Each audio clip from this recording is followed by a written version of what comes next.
This podcast has been brought to you by the Innis Herald, the student-run newspaper of the Innis College.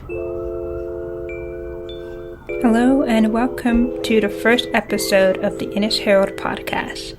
This is Catherine, our online editor of the Innis Herald and chief podcast producer of, the Innis Herald Podcast. This year, the Innis Herald welcomes a new host of Math to Head editors and junior editors. We also have a brand new host lineup for the podcast. Huipeng and Marty, who will be our junior editors for this year, are also hosting. Occasionally, we will also have Yash, our editor-in-chief. Later in the episode, Yash and I are going to interview Karen, our acting principal, and discuss about what that role means for the Innis College. But to learn more about her hobbies, her studies in computer science, as well as her love of D&D, make sure to stay tuned for the rest of this episode. But first, I would like to officially welcome our junior editors for the podcast, Marty and Huipeng, as well as our junior online editor, Emma. Welcome, guys. Hi, everyone. I'm Huipeng. I'm a junior podcast producer this year. Nice to meet you all. Hello, I'm Marty. I'm also a junior podcast producer.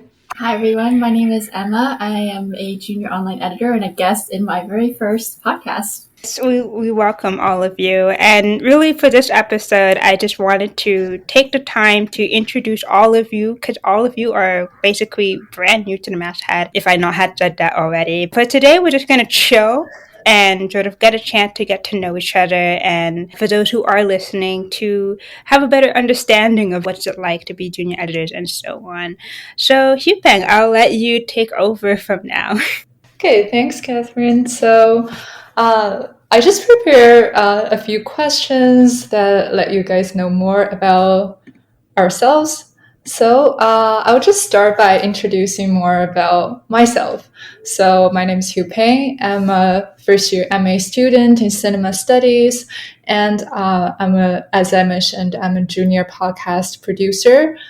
My favorite food, I love chocolate ice cream.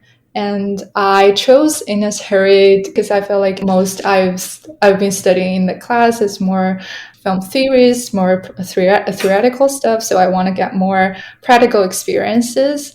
What I found most appealing about Innis Herald is that definitely our friendly members, and my favorite place at U of T, or the place I've been most, I wouldn't say I really love the place, is definitely Robarts. Spend all my weekend there. And 3 words to describe myself: passionate, outgoing, and friendly. 3 words to describe Innis Herald. That's a huge question. So I would also use the word passionate, friendly. I would say goal-oriented. The event I like to focus across campus is about the residence issue, because I've read an article before I joined Innis Herald. I read an article about the residence issue during winter break. Like a lot of students, they don't find a place to live because the residence buildings are all shut down. So I really think that kind of brings many students to like a homeless, like so-called like quote unquote homeless condition. And what I like to get from Innis Herald is the connections with people from different like social, cultural, and academic backgrounds. I love networking with people, and also the more sophisticated ideas about our social events. And I'll pass it on to Marty. Okay. My name is Marty. I am a first-year student studying, I'm planning on going into a physics specialist. I'm the junior podcast, I'm one of the junior podcast producers at the Herald, which means that I'm mostly focused on the technical production of the show, as well as I'm occasionally such as right now, I'm occasionally a host on the episode. That's kind of the reason I got involved in the Herald, is because I'm interested in the production side of audio. I'm a huge fan of audiobooks and podcasts. I've also worked on podcasts in the past, and I love that kind of production. I think it's very interesting and satisfying, and I have experience with it. So I thought it would be good to keep that hobby of mine going in university. In terms of what I find most enjoyable now that I'm a member of the team here, I think it's a really great environment. You guys are all very friendly with each other, which is really encouraging. My favorite food, maybe this is a bit controversial. I know a lot of people don't like this food, but I am a big fan of sushi. Oh yeah, me too. Controversial? What? Well, I don't know. I like sushi too. Recently, I've been talking to people. The last two people, they were like, I don't like raw fish. I don't But understand. sushi is more than fried. Right there. It's more than, you know what I mean? How is that? There's like rice and avocado, like the California roll. That's not necessarily. Anyway, I do like sashimi too. So, that is just straight up raw fish. Where is my favorite place at U of T? I also like Robarts. I think it's a great study space. But my personal favorite spot, even though I haven't been here a lot, is I like the Philosopher's Walk. I think it's a really cool park in the center of the campus. One of the things I think I like most about it is a lot of city parks, they feel very manicured almost. Especially like if you go to New York, you go to Central Park, it doesn't feel natural. It's so designed. It just doesn't feel like you're in nature. And Philosopher's Walk to me is it's not really like, it doesn't feel designed. It's very, reminds me of an actual forest or something like that. So it's a very comforting spot on campus for me. If I were to describe myself in 3 words, I don't know. That's a tough one. I think that the 3 words is hard to boil down everything I think about myself into just that little of a sentence. So I don't know. Same kind of thing with the Innis Herald. But an event I'd like to focus on around campus, I hear a lot about different semi-formal events and dances like that are hosted by the Innis College, and I'm looking forward to those. And what would I like to get from the Innis Herald? I definitely think I'm looking forward to deepening my knowledge about audio editing and podcast production and that kind of thing. And I'm looking forward to getting involved with the community, that kind of thing, Yeah, cool. So. Yeah, thanks, Nice. Marty. Yeah, now we have Emma. Hi, everyone. As I mentioned before, my name is Emma. I'm in my 2nd year now, actually at U of T, and I'm doing a health and disease specialist. My position at the Innis Herald is a junior online editor, so I get to help out Catherine a lot with that. My favorite food, I have a lot of favorite foods, but if I had to choose one, it would probably be this sort of like Vietnamese style, like fried chicken. It's really good. It has like a really nice, like it's a bit spicy. It's just so good. It just hits the spot. And I chose to join Innis Herald this year because last year I was actually like a really like avid reader of like the Innis Herald. So like whenever the paper would come, like it would be like dropped off like at our suite, right? So I would like open it and I would like want to read it. And I actually kept like a few of the issues from like last year. So yeah, I really loved it. And so yeah, when I was looking into the Innis Herald this year, then I was like, oh, I should apply because I found it really fun to read last year. My favorite place I've been at U of T, I've been to Robarts a lot too, but I don't want to say Robarts because All 3 of us have answered I feel like Robarts, everyone's basically. saying yeah. But I will say that the Innis College library, the first time I went there I thought it was so cute. It's like really like quaint, really small, and a bit, kind of like a cozy vibe. Just a really good place to like get some like quiet like studying done. Next question is 3 words to describe yourself or your MBTI. I think I took an MBTI test like a while ago, and I was like INFJ or something.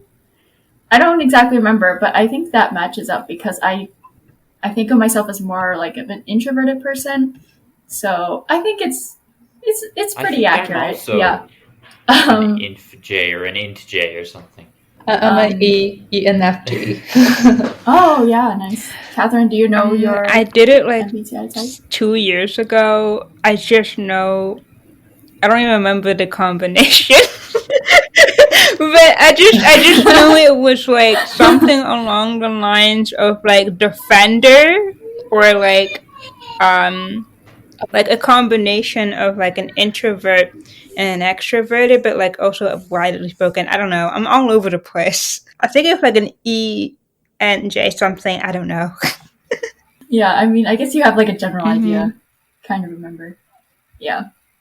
Where was I? I guess 3 words to describe Innis Herald. I would say personable, like very just like open and like friendly, welcoming. Also like pretty chill. Like I remember at our last like in-person meeting, I just met everyone and everyone was just like super chill, super cool. Also like pretty expressive and creative, and that's what I really like about it too. An event I'm focusing on across campus. I guess not like an across campus thing, but like if I think about like here at the residence, we have like our house-wide events, and one's coming up is on like journaling. So it's sort of like just like a chill like journaling session and sort of I guess mindfulness as well, which is really nice.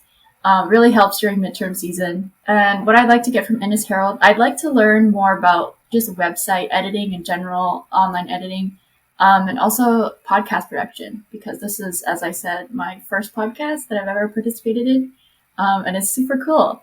So I'd like to learn more about that. Okay, cool. Thanks, Emma. And lastly, we have Catherine. Thank you, Huipeng. These questions are fantastic. Well, my name is Catherine. I am a fourth year, but I don't really. It's not a fourth year that you know. It's technically the 4 out of 5 year for me.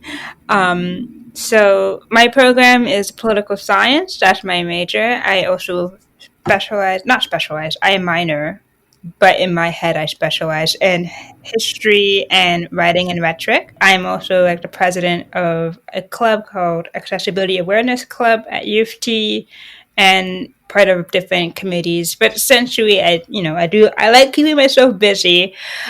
So when I was given a chance to be the online editor 2 years ago, I was really excited. I wasn't really sure if I should do it because I was only doing a few like website designs at the time, and I was only managing my own blog. But after working for another Canadian organization that required me to have that knowledge, it gave me enough confidence to run the Heralds website. So I do appreciate being the online editor. Last year, though, I started being the podcast editor, and hosting a podcast was really a big project that me and the other junior editors and I thought was important to do, because it's just a way to make the Herald more accessible to everybody. It's really just what I try to do. If I were to do about my favorite food is called plantain, or it could be considered the cousin of the banana. It's not a banana, but it looks like one. It's a lot older and much longer banana. You also don't eat it raw. You have to cook it. Either you boil it, which is an option I try not to do, but most of the time I'm frying it, or you just have it in chip form, which is what I have right now, and I really like Good it. Foley work. You want to crinkle that in the mic just so we get a little sound effect? Oh, oh, yeah. So, yeah, I like having the chips. It's a nice little crunch, But other than that, I just love all kinds of food. I love Chinese food, Jamaican food, Haitian food, American food. I love it all. Why I chose the Herald? Well, the thing was, I wanted to write for the varsity in my first year because, it's the big newspaper on campus. But then I realized how competitive it is to pitch something at the varsity. Because people, they send out a pitch list every week, and they publish every week. So you're like trying to grab a pitch before it's taken. And every time I try to grab it, people just steal it before I could even offer a good pitch. And so I was frustrated by that. And so when I heard that the Innis College had its own newspaper and that they publish every 2 months, I was like, perfect. I can take my time. I can pitch, and it's more of a relaxed environment, which is why I have stayed with it for the longest that I've had been. I think the most thing I enjoy about the Herald as being part of either contributing and being part of the masthead is simply the tea. I feel like the Herald is so exciting. There's always something happening. There's always something either going wrong or something that is, like a new use, or just, the little things that people do in the production that it just keeps it busy, that it just keeps it very exciting. It's never a dull moment, especially as online editor. I always receive comments by people, and the amount of comments, well, there's not a lot, but there will be a few comments that are just kind of weird and creepy, and others that are just kind of sweet and nice. But I get to see what the community is saying about the articles, and sometimes they can be kind of crazy. So I always share it with the rest of the team whenever I find something interesting to share. If I were to say what was my favorite place, originally it would have been King College Circle, as in the green space that is no longer there because of this construction. However, my new favorite spot is Hart House. They have a little cafe in the basement called the Arbor Room. If you ever go there, it's a nice quiet space. Nobody really goes there. They serve food and coffee. It's very brand new, renovated, so it's also really nice to be in. And it's just a nice little spot in between the east and west side of campus when you're traveling to go to New College or trying to get to Victoria College, and you're just on the other side, and so you don't want to have to stay in one spot. So it's a nice spot. It's a nice meeting space, and I really like it. But yeah, I don't know. I describe myself as creative, I guess funny, and reserved. I don't know. I have too many things to say about myself. I could write an entire essay, but I don't know. I think those 3 will be enough. But yeah, if there's anything I would like to get from the Innis Herald, I'm not really sure. But other than, the experience, just the experience, I do appreciate it. So yeah, thank you, Huipeng. This is going to be the official first episode. But yeah, I hope you guys enjoyed this segment of the podcast. Stay tuned for our second segment where we're going to be interviewing our acting principal, Karen. With me will be Yash, our editor-in-chief.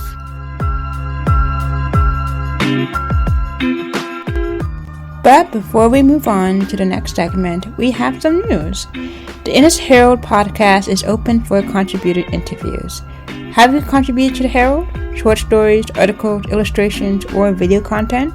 Well, you have an opportunity to have your moment of fame by being interviewed on the podcast, starting with a read description of your work before an official interview by one of our editors. Of course, if you are shy but still want to have your work on the podcast, you can still apply to be showcased, where one of our podcast team will showcase your work on your behalf. In other news, the Innis Herald is still open for video pitches. Video pitches include video essays, short films, and animation. To stay updated on all news regarding the Innis Herald and the Innis Herald Podcast, follow us on Instagram at the Innis Herald.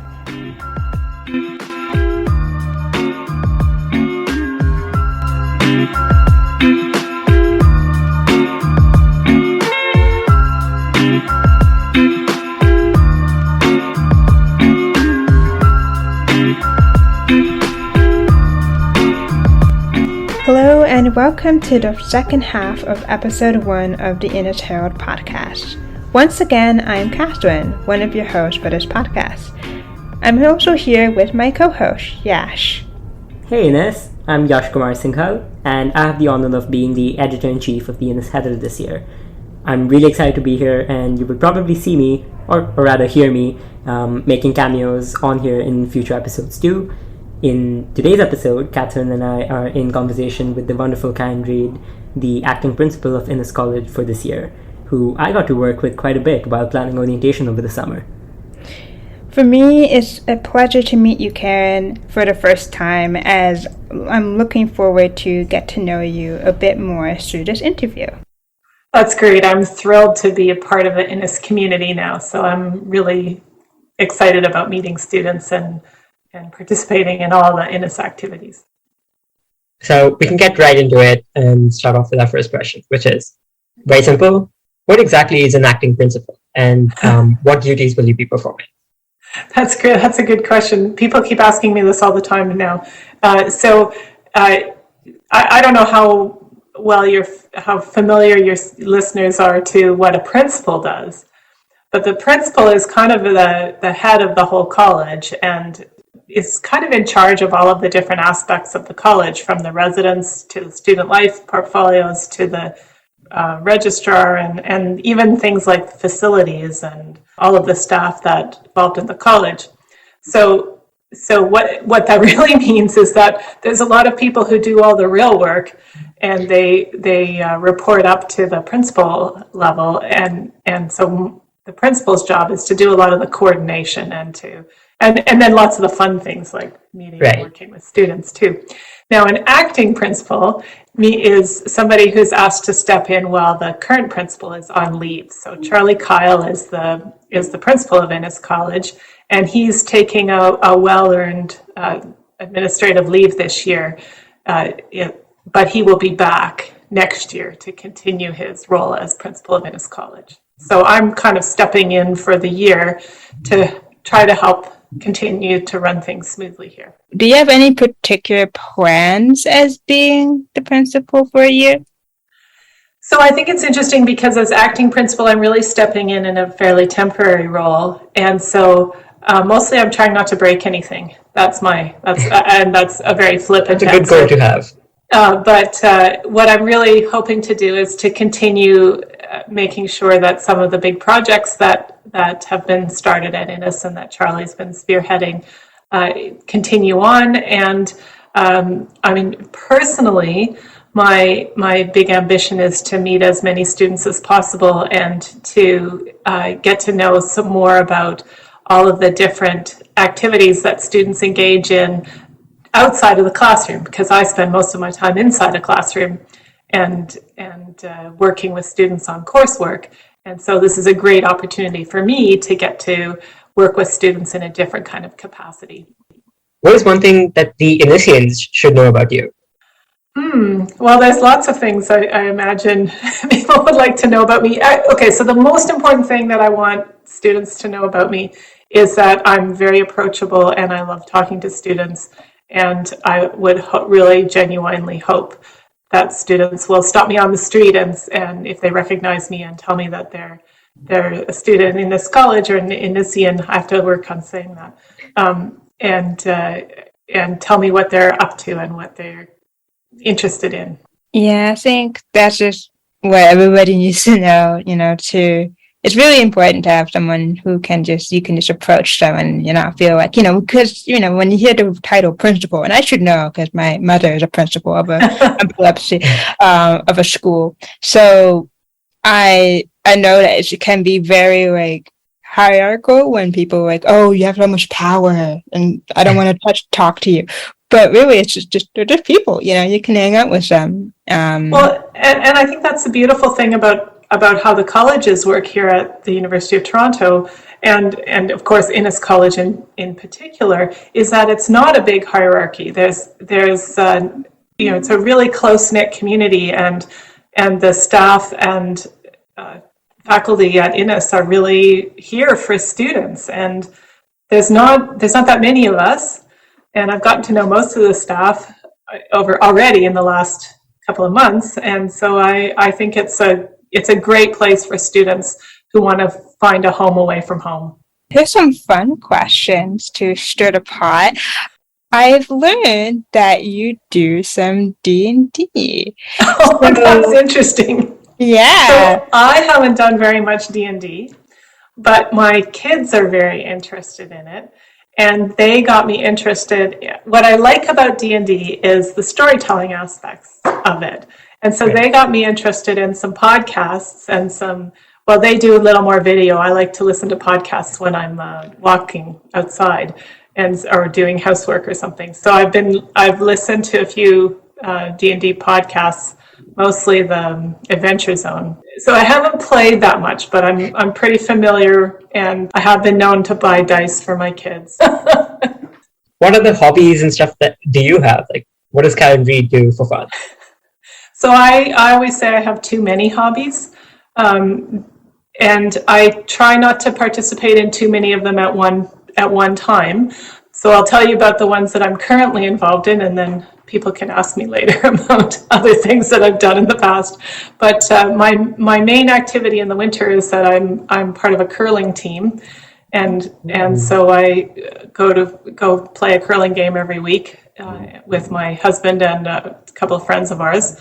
And we've been reasonably successful over the years. So we've been curling together for 20 years. And every now and then we do well enough that we'll win the playoffs, but not so much in recent years. I'm not as active now, but I really love music and play piano a little bit. And so between that and my kids being interested in music and musical theater, we love to go see shows. So we love going to see musical theater productions or plays. It seems like you had a very interesting life, I'll say that. Just having your ability to play curling. I wouldn't know. I've always, when I first came to Canada, I saw curling and I was like, so sweeping is a sport? I was just so confused by the how you even move the puck across. But it seemed like a very interesting sport to get into and seems fun. It's fun. It's very social. It's just enough exercise to feel like you've gotten a little bit of exercise, but it's not super intensive. And I really enjoy the people that we've gotten to know through the curling clubs. I grew up in Western Canada where it was much more popular, and even then I didn't really start curling until I was an adult. So. Now, you are also a computer sciences professor. What is one classroom story or anecdote that you can share with us? Oh, do you want to hear a fun one? Is that what you're aiming for? So I have to preface this a little bit. This is where I get into my professor voice, which is talking too much. But I had a really fun experience several years back that I keep trying to replicate in my classroom, and sometimes I have success at it, and sometimes it doesn't work quite as well. But one of the courses that I teach, we teach. One of the topics is network communication. So the idea is how does the operating system communicate, send messages from one machine to another machine.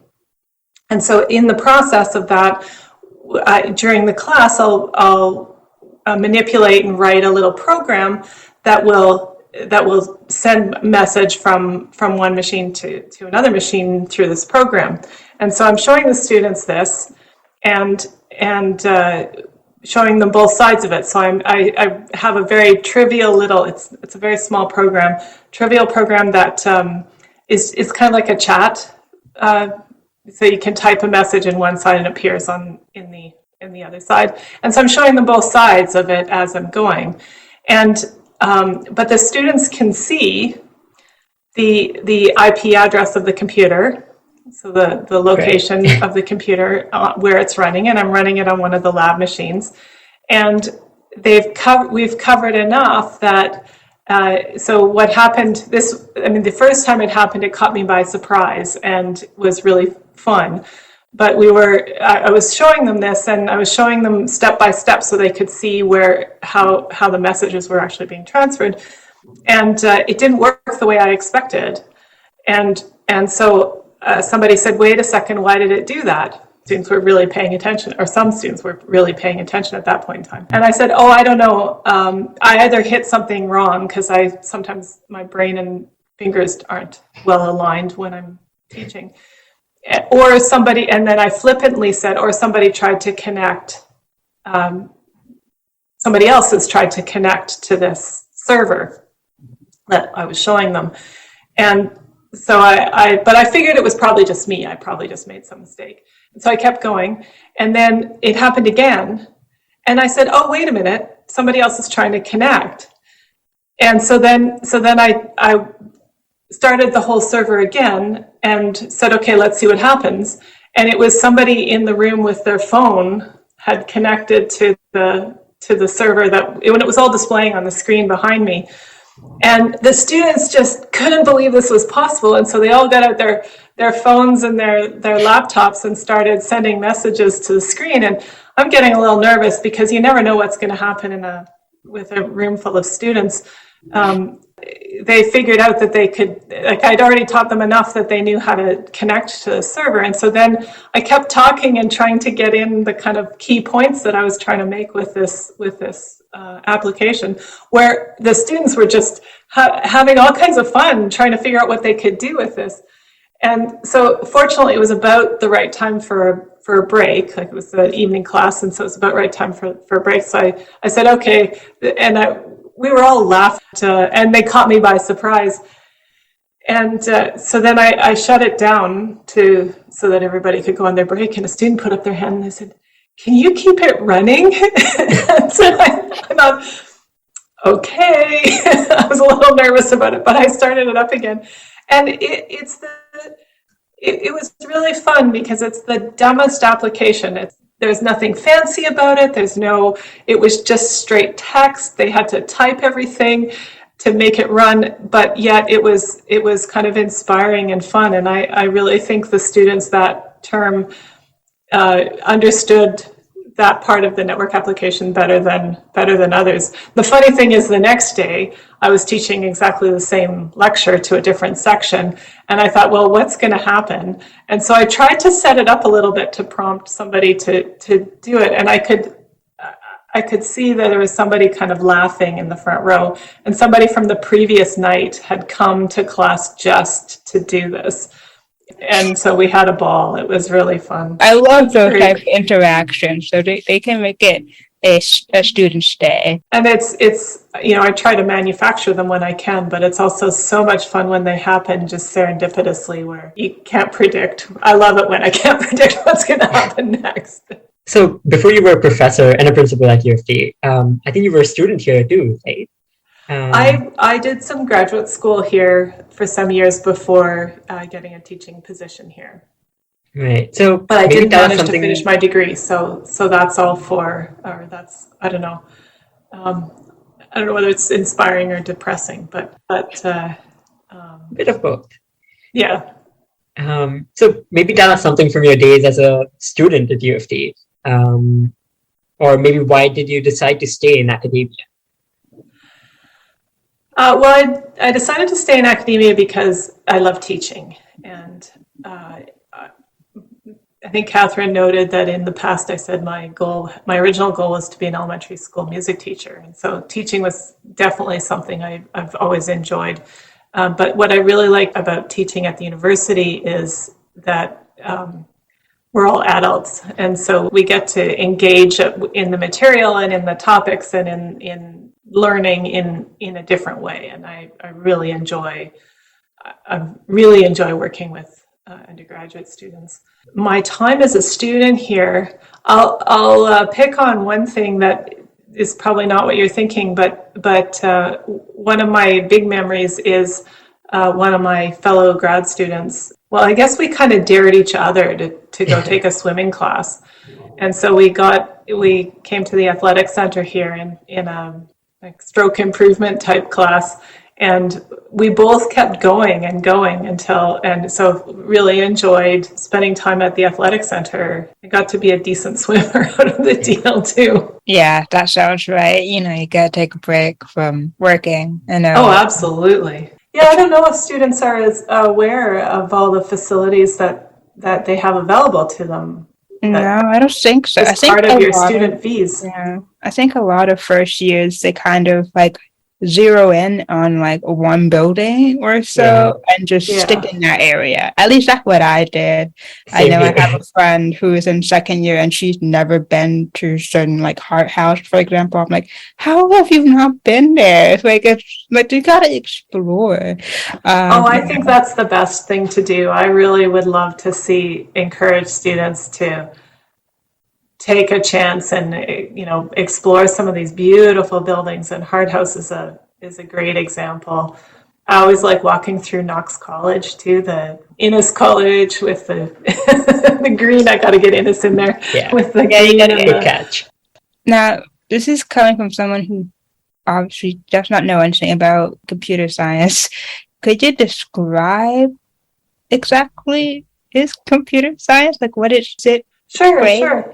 Yeah, so I mean, computer science is super popular right now, which is going to make it hard for people to take courses in computer science courses if they're not already in the program. Aside from kind of our very first year program, the study of computer science is really the study of computing.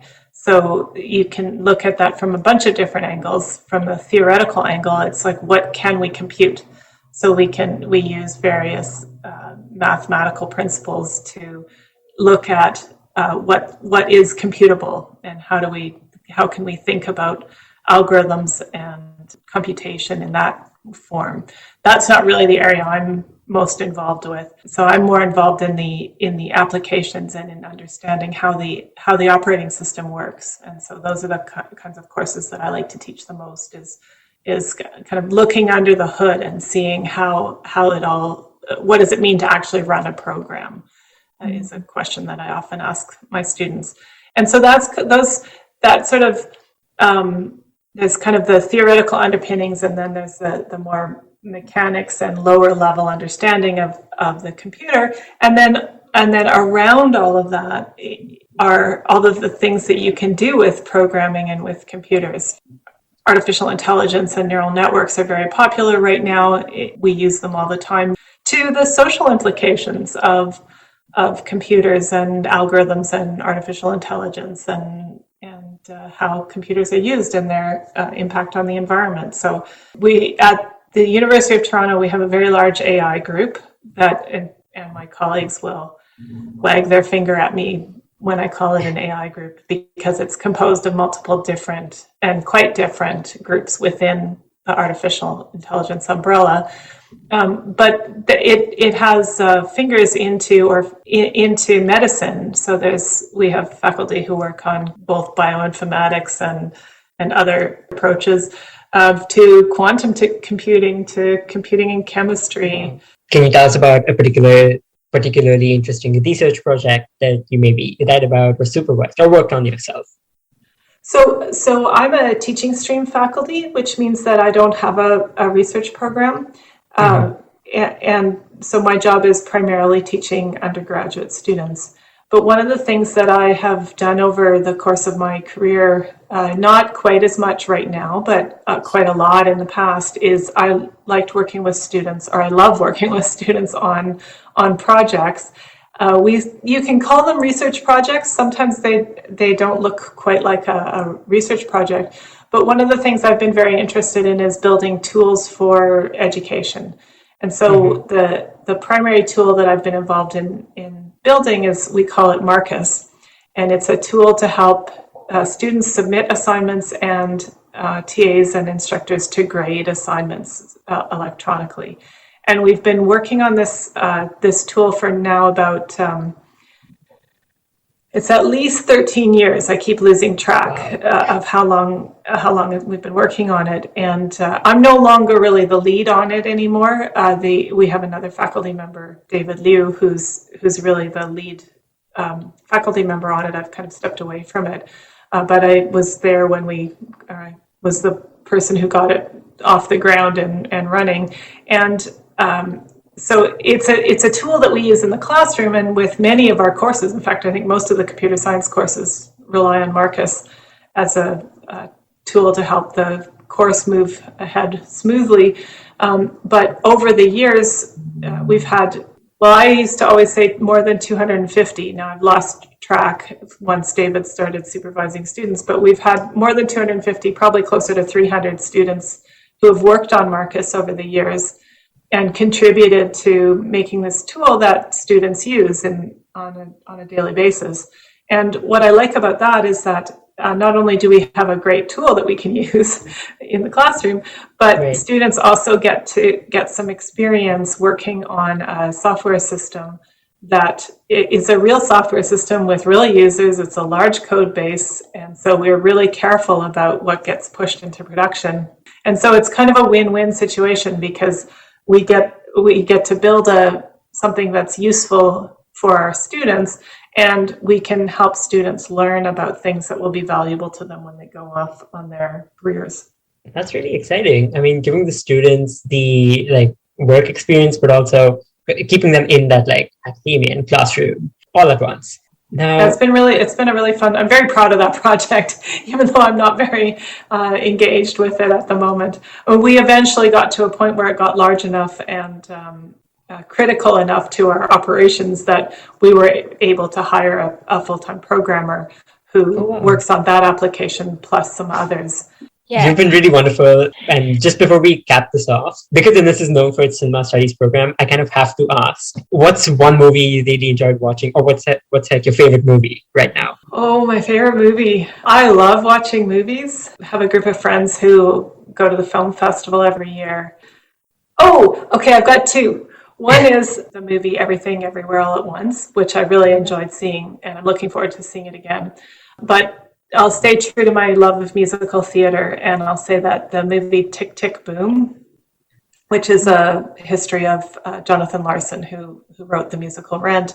I absolutely love that movie. That's the one with Andrew Garfield, right? Yes, Andrew Garfield played It's a wonderful movie. Sound like two movies I need to watch. I know how good they are, but I've never gotten a chance to watch them.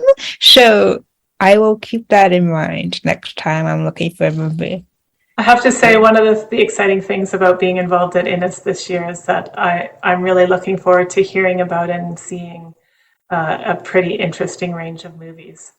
I have no academic understanding, and I'm not going to pretend to be able to talk about movies the way our cinema studies faculty do, but I come to it as an avid viewer of movies. No, I mean, both your recommendations are really good movies. I saw them myself a little while ago. So I think the film bros at Innis will be satisfied by a response. Oh, good. I hope so. All right. Well, thank you so much for coming in. It's been a pleasure talking to you, getting to know your interests, getting to know your work. We'll be looking forward to having you as the acting principal this year.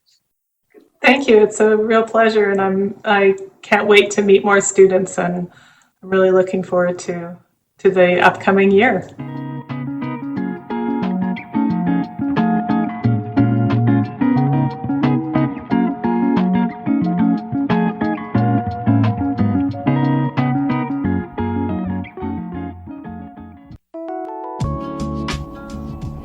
Thank you for listening to episode 1 of the Innis Herald Podcast. If you like what you hear, feel free to leave us a like, comment below, and share this episode. Remember, the deadline to submit a video pitch for issue 1 is October 31st. If you haven't done so already, please pick up a copy of the Innis Herald first issue of the 58th volume.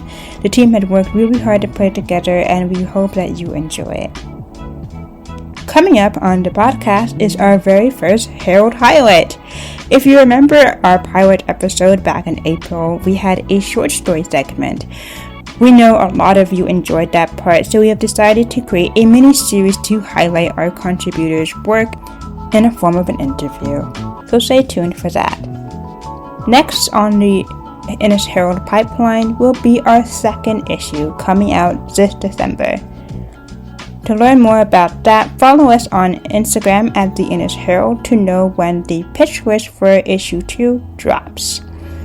If you're interested in contributing to the Herald, we welcome articles, fiction, illustration, video essays, animations, and film from all U of T students. You're listening to episode 1 of the Innis Herald Podcast. I'm Catherine Dumé, the online editor of the Innis Herald and producer of the podcast. Thank you for listening, and stay tuned.